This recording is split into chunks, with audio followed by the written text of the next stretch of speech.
পাগলি, বেড়া বাড়ি থেকে বেড়া। যা, বাড়ি থেকে বের হয়ে যা। না আমি যাবো না, আমি যাবো না। কিরে রুমি, ছাড় ওকে। কোথায় নিয়ে যাচ্ছি? না ভাই, এই পাগলিকার বাড়িতে রাখা যাবে না, নাহলে দুর্নামের আর শেষ থাকছে না। কি সব অবল তবল বকছিস? আবল তাবল বকবে কেন? ও তো ঠিকই বলছে। কোথাকার পাগলি ছাগলিকে ঘরে নিচে রেখে দিয়েছিস, পাড়ার লোকে তো নেমে যাচ্ছে তাই বলছে। তাড়াতাড়ি বের করে পাগলিকে। তুমি আর কি বলছো মা? ও পাগলি মানুষ, ওকে বাড়ি থেকে বের করে দিলেও কোথায় যাবে? আমি অত শত বুঝি না, যেখান থেকে এনেছিস সেখানে রেখে আয়। তুমি একটু বোঝার চেষ্টা করো মা। আমি তোর কোনো কথা শুনবো না। তুই যদি ওকে বাড়ি থেকে বের না করিস, তাহলে আমি এই বাড়ি থেকে চলে যাবো। ঠিক আছে মা, এই পাগলি চলো। আমি পাগলি নই।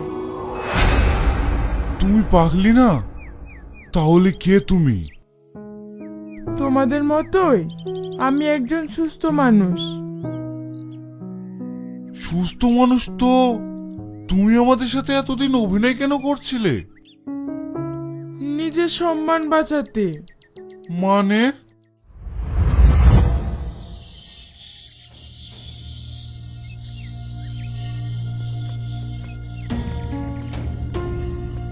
এগুলো সব ধুয়ে দে।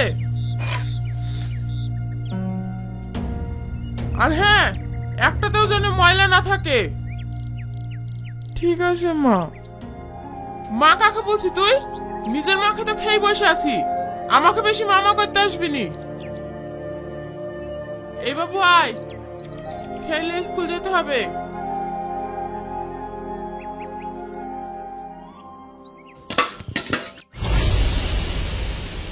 হায় হায় হায়, এ কি কাজ করলি তুই?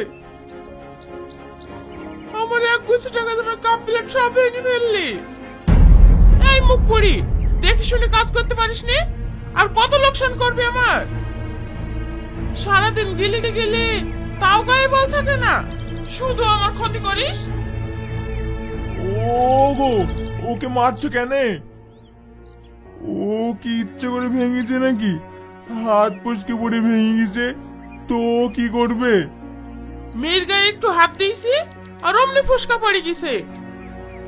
এই যে আমার এত টাকা জিনিস নষ্ট করে দিল, ওর মরা মায়ের শিখে নিতে যাবে নাকি? ওদের আমার মার কথা বলবা না, সে অনেকদিন আগে মরে গেছে। মার কথা বলিস বলি মারবি নাকি আমাকে? মার মার।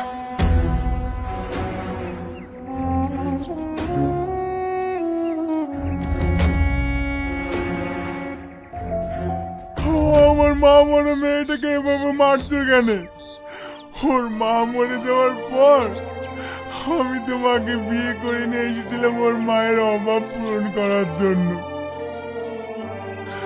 আর তুমি তা না করে আমার মেয়েটার উপরে এইভাবে অত্যাচার করছো। তোমাকে অত দরদ দেখাতে হবে না, যাও তুমি লক করে সওগা। সংসারটা তো তোমাকে চালাতে হয় না, আমাকে চালাতে হয়।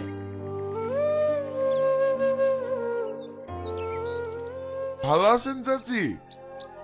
আয় আয় বস রাকেশ। আচ্ছা চাচি, বাড়িতে কি ঝামেলা হয়েছে? সে কথা আর শুনিসনি, ওই তো একটা উপায় নাই, রাত দিন জান জীবন সব জ্বলে দিল। আরে ওখানে তোমার যান জীবন জ্বালাবে? ও তো তোমার সোনার ডিম পাড়া হাঁস। এ তুই কি বলছিস রাকেশ? আমি ঠিকই বলছি চাচি, তোমাকে ব্যবসায় লাগিয়ে দাও। ব্যবসা মানে?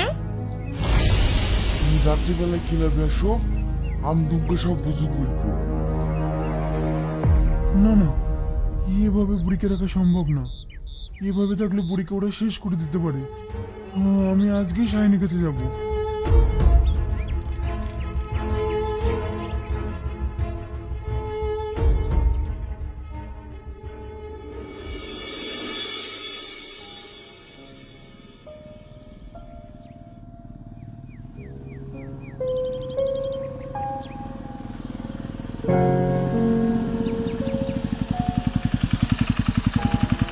চাচা, ও চাচা,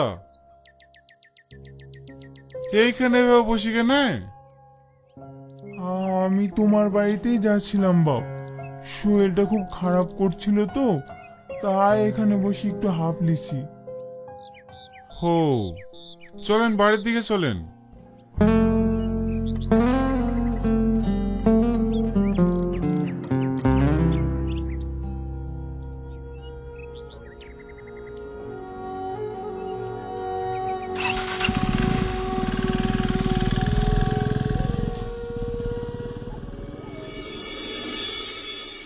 তোমার আব্বার সঙ্গে অনেক আগে আমার।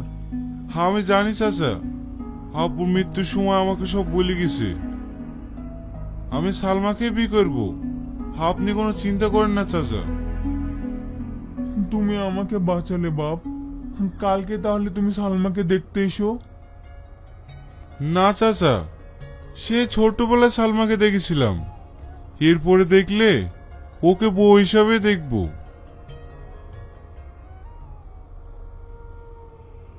শাইন, তোমার মাকে তো দেখছিনি, কোথাও গেছি নাকি? হ্যাঁ চাচা, মা একটু রুমিকে নিয়ে মামাদের বাড়ি গেছে। ঠিক আছে বাপ, তাহলে আজ আমি আসি।